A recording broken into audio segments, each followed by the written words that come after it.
Yo, what's up, guys? It's me, Falco Z, on the Falco 2Z channel, and I'm again eating sweet. Actually, well,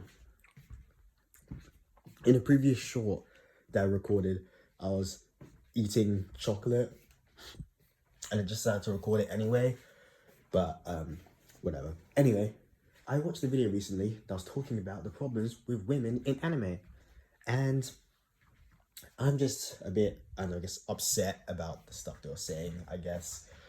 But I realized it comes down to 3 things that girls should not do if they want, that girls shouldn't do if you want, like, the consumers to, like it. Or that's what most anime fans would say. But these things are, 1, not be fan service, so not just be like, ooh, boobs, I like the character, actually have a personality. 2 is not just be there for a boy, which means just like you have no personality unless the boy is there. You can't really do anything unless the boy is there.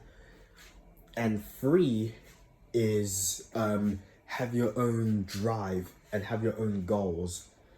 And I'm just gonna be going through a couple characters. I might make this into a bit of a series, but we're gonna go through.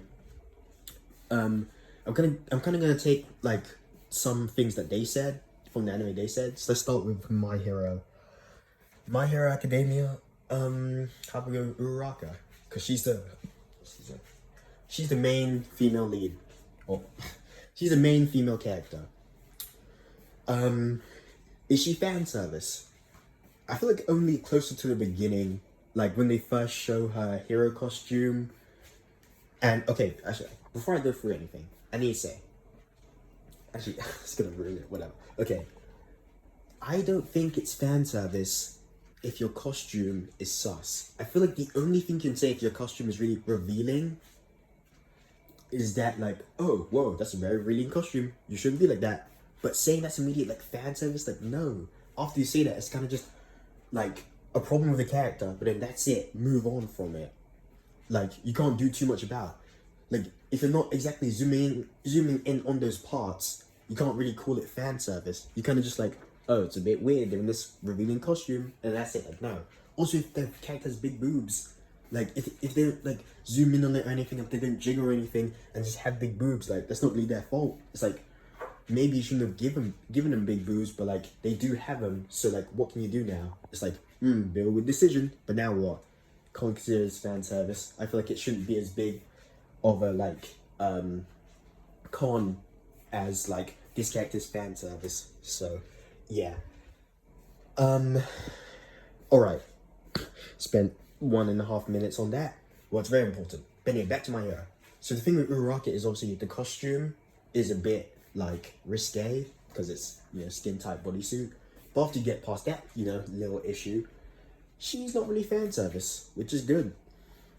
Does she need a boy? Here's the thing. One of my annoying parts about Uraraka is that every time, like, Midoriya, like, was, like, kind of, like, interacting with another girl, like, Kami, secretly Toga, in season 3, or, Mei Hatsume, like, freaking Uraraka just gets, like, I don't care what she says, she just gets freaking super jealous, and I'm just like, bro, you serious? And then, like, in season 7, admits her love to Midoriya, to Toga. Or she admits that she loves Midoriya to Toga.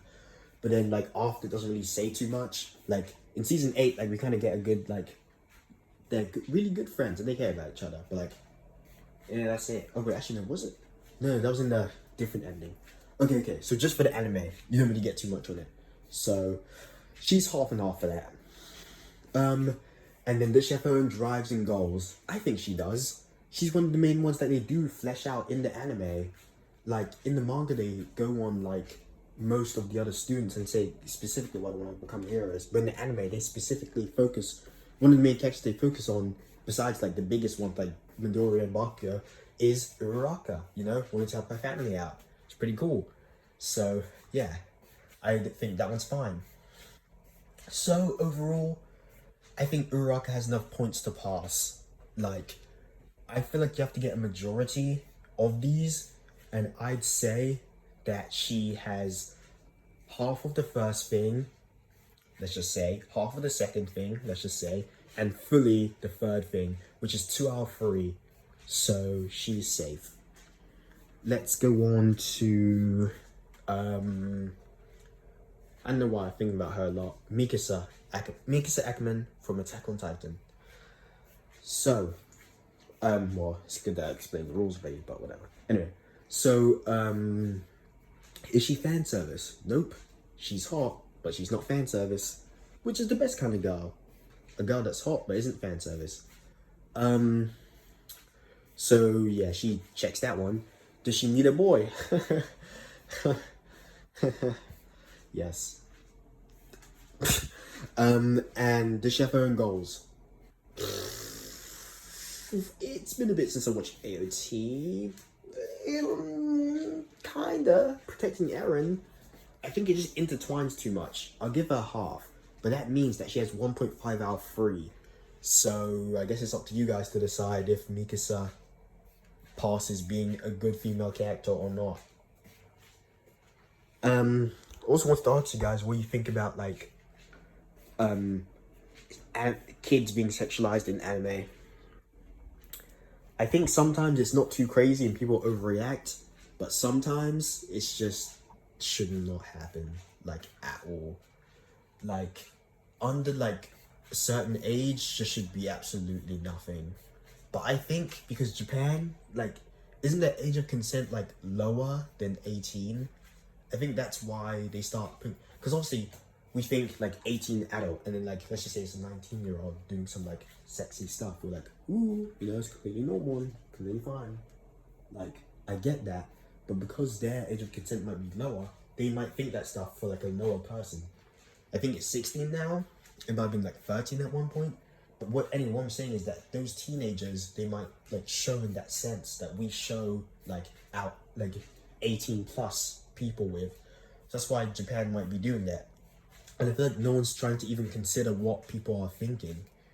So I want to know you guys' opinions on that. But then you also have people who are just, you know, adults who you can like sexualize, I guess. So yeah. Also something I want to point, this is just kind of from the video, but the guy talked about Demon Slayer and female characters in that, and all I'm gonna say is Demon Slayer was written by a woman. If you didn't know, it is written by a woman, so she's gonna know about women because she's a woman. She's gonna know how to write women because she's a woman. Like, what? And she's like good written males as well. Like W mangaka, like, respect. Maybe it's an issue with overall Demon Slayer, like the character's not having too much personality, but it's not really a female issue. Like, she knows what she's doing with that because she is a female. So that's all I'm saying with that. And yeah. My videos are usually like around 5 or 6 minutes. Like, I don't know why I think that's long, but this one's recording for 8 minutes. Like, it's fine. So, yeah. See ya.